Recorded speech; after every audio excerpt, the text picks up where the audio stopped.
Welcome back to my channel. This week's video, I thought we could do a fun, cozy, bookish weekend.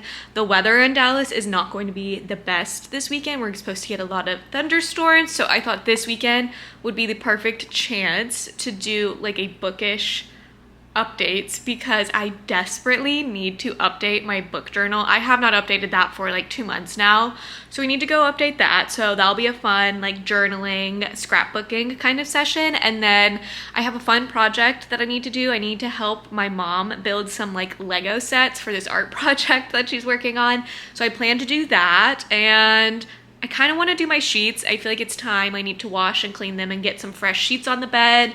And then other than that, I just really want to relax this weekend, take it easy. I haven't been feeling the best because allergies have been really bad here lately. So I just want to take it easy. I want to rest. I want to feel good. Just a little R&R this weekend. I just ice rolled my face for the first time in a minute, and I forgot how much I love this. So this is your sign. If you've ever wanted to get an ice roller on Amazon, do it because it's so nice in the morning. And yeah, so that's kind of the plans for this weekend. Very low key. Obviously, I want to do some reading as well. I'm reading Annabelle Monaghan's new book that's coming out, I think, in May. I'm going to put a photo of it on the screen right now and when it's released.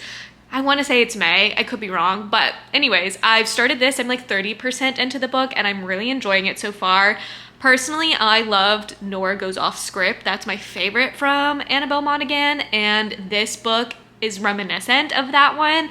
Very similar energy and vibes, so I'm enjoying it so far. Hopefully it stays strong. What I love about her books is that they're usually short, snappy, and quick, so it's really quick pace. Like, we're already in a new setting that's kind of a forced proximity, which I love. And we've like met, I'm pretty sure, the main male character, love interest, and his family. So it's just gonna be fun. And I feel like it's a perfect summer read. So yeah, that's my plans for this weekend. I'm gonna take you guys along with me. I hope you all are having a great weekend or day whenever you're watching this. And yeah, maybe I'll work out too. We'll see. I don't know.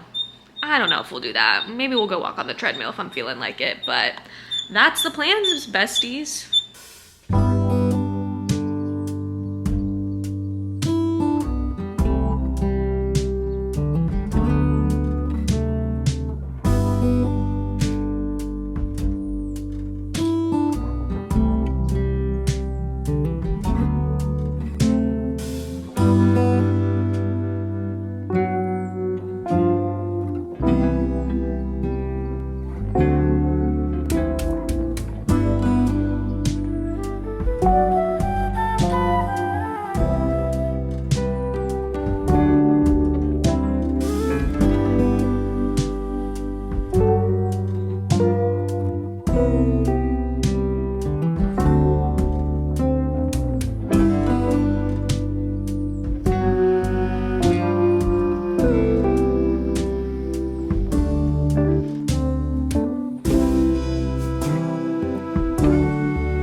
just took some photos for my Instagram to recap my thoughts on Fearless, and I thought I would share them with you guys in this video. So, this concludes the Fearless, Powerless trilogy. I don't even know what this trilogy is called, but this is the last book in the trilogy, and she's thick, so a lot happened in it. And overall, I'm gonna say it was fine. I gave it like a 3.25, 3.5 rating. And there were moments that I really enjoyed this book. I thought there were some clever plot devices done and just storyline and the progression of this whole story and wrapping everything up. I thought it was done well. I liked the epilogue in this a lot. I thought the epilogue, or kind of the last chapter and epilogue, I guess I should say, it feels like there's 2 epilogues in this book, but if you've read this book, you'll know what I mean. I just think the last chapter in the epilogue, I really liked it a lot, and it was very peaceful and just, you know, coming full circle and heartwarming. So I really loved those moments. Basically, we get another trial in this book for Peyton. I'm not going to say what for, but she has to go through another set of trials, and it very much felt like Catching Fire, like how Katniss gets reaped again to go to the Hunger Games.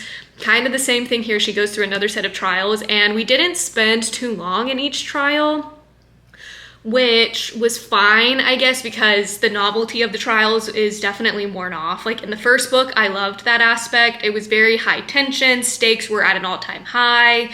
And this one, yes, the stakes are high, but I just didn't care. And I really think it's because Reckless ruined my viewpoint, I think, of these characters. I wholeheartedly stand by that these 3 books could have just been a duology. She could have trimmed down Reckless and honestly trimmed down this book and just made it a duology, and it probably would have worked a lot better. There were some additional POVs we got in Fearless. There's additional POVs we got in this book that I just simply think were not necessary, and it also basically ruins a plot twist in this book. I feel like the plot twist would have maybe had more shock factor if we just didn't get those POV chapters. However, Lauren has said that there's going to be, I think, 2 more novellas that she's going to write about in this universe, and I'm wondering if getting those POV chapters is setting us up for those novellas. That's kind of what I suspect. She hasn't given us much details about it other than that we should expect 2 to come. And I think what I loved about Powerless is the dynamics between Kai and Peyton. It was, will they or won't they? The tensions are high and they're pining after each other. And you're just wondering the entire time, like, is this going to happen or not? And then in Reckless, I was like, okay, fine. We're together, I guess, question marks. And then in this one, they keep trying to be like, well, let's just pretend in this moment, or let's just pretend to suspend reality. So it just didn't work as well. Now, I'm not gonna lie, there are some great one-liners. I do think Lauren Roberts does a great job at writing those one-liners. However, they sometimes come off a little cheesy. So yeah, I didn't do any annotating in this book. I just felt like it was okay. There wasn't really any moments that I was like, ooh, I really love this, or like I need to highlight and annotate it. So that's a bit disappointing. I just think Powerless was such a fun vibe, mostly because the stakes were high. We did have a clear like rivals to lovers situation, and the rivals to lovers, in my opinion, dissipated in Reckless. And then in this one, they full on are like in love with each other, and there's no more pining, or there's no more like tension, in my opinion. So yeah, however, do keep in mind that this is a YA series, and so I'm trying to remember or like remind myself that if I were to have read these when I was like in middle school, I probably would have eaten these books up. And so for that, I think they're fine. Like, there's nothing wrong with it. I think Lauren has a lot of growth that she can do as a writer, because I feel like she had a lot of interesting plot points in here and like twists that she was trying to do. I just don't think they were well paid off, but I feel like you can see her growth in her writing, at least from Powerless to this one. So I'm excited to see her writing journey and just what other books she puts out. I probably won't be reading the novellas simply because I don't care. I didn't read the other novella. What is it called? Powerful. I didn't read that novella, and I don't really care to read it. So I'm interested to see what else she writes when she's done with this universe. But yeah, also, I don't know about you guys, but I discovered Lauren through her like TikToks of writing Powerless, and like that's what I loved. It felt really like you could connect with her and her TikToks, and just her talking about powerless and the journey and everything, and then she kind of just stopped making them. And I wish she would like make more like chatty videos. She'll make like an occasional, like, I don't know, like a caption video, but she's not really talking in it, and she's like just showing us little previews of the books. But I would have loved to have her like chat more throughout the process. I get it, she's on writing deadline, so she probably didn't have time, but it would have been fun to have like that come back again. So anyways, all that to say, I'm happy this trilogy is concluded and it's wrapped up and we're done. Was it disappointing? Kind of, but I will say this was a step above Reckless, so that's good at least. And I guess I'm just happy that it's over and we can move on.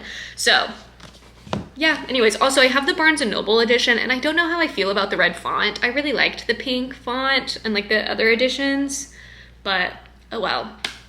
Oh well. Also, I think there's some bonus chapters that you get in the Barnes & Noble edition, so be mindful of that, even though I think a lot of the special editions or like other editions from other stores have more content in them. But yeah, those are my high level thoughts on Fearless. Would I recommend this series? Yes. I would just recommend going in with an open mind and low expectations, and you'll probably enjoy it.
Post-editing Ray popping in because I realized I never shared any of my book journal updates that I made in this video. So I'm quickly popping in to just share and recap what I did. So I made my March recap spread. It's super high level, nothing crazy. I just printed out the books that I read for this month, slapped on some stickers, and just called it a day. I keep these spreads really basic simply because I do my recap videos where I really talk about reviews, my star ratings, and that kind of thing. So for my journaling purposes and just to keep this fun, I make these really high level. So that's what this page is. And then on the other page, I started to incorporate just other things that I've been enjoying throughout this year. So in the month of March, I was obsessed with Traders.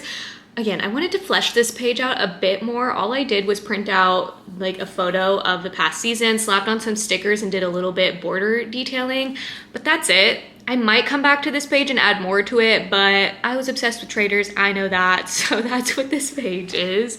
And then my two favorite spreads that I did was my 5 stars. I had 2 5-stars in the past few months, actually in March. I had 2 5-star reads. So I did one for Queen of Shadows. This is just more of an aesthetic page. So just like the vibes of the book, printed out some cute photos or that I found on Pinterest. And then on the other page, I have the Hunger Games, Sunrise on the Reaping. Again, classic 5-star read right here. And similarly, just found some photos on Pinterest, printed them out. And I also just slapped on some stickers. So I'm really happy with how both of these turned out. So I did those, and then then I also updated my favorite books of 2025. Wow, I almost said 2026. What's going on? But so yeah, each month I pick my favorite book of that month, and I print out the cover here, and at the end of the year you'll see basically my favorite books from each month. So I updated February and March because I both needed to do those. Shocking, Throne of Glass books made it in here. I'm not surprised. March was honestly really hard. It was either Queen of Shadows or Sunrise on the Sunrise on the Reaping, and I ended up picking Queen of Shadows just because I loved that book. It was so fun and I had a great time reading it. So yeah, I updated that, and then I also just took a peek at my 25 books that I want to read in 2025. I haven't made too much progress here. I did check off Firefly Lane because I finally read that, and then I also checked off Sunrise on the Reaping because that was one of my most anticipated reads for this year, and it turned out to be a 5-star. So pretty happy with all of that, and that's all the, I believe, updates I made to my journal. And I started now brainstorming what I want my next few spreads to be. So that's all the updates I made to my book journal. Really happy with how it's coming along so far, and I'm really happy this is a hobby that I enjoy doing.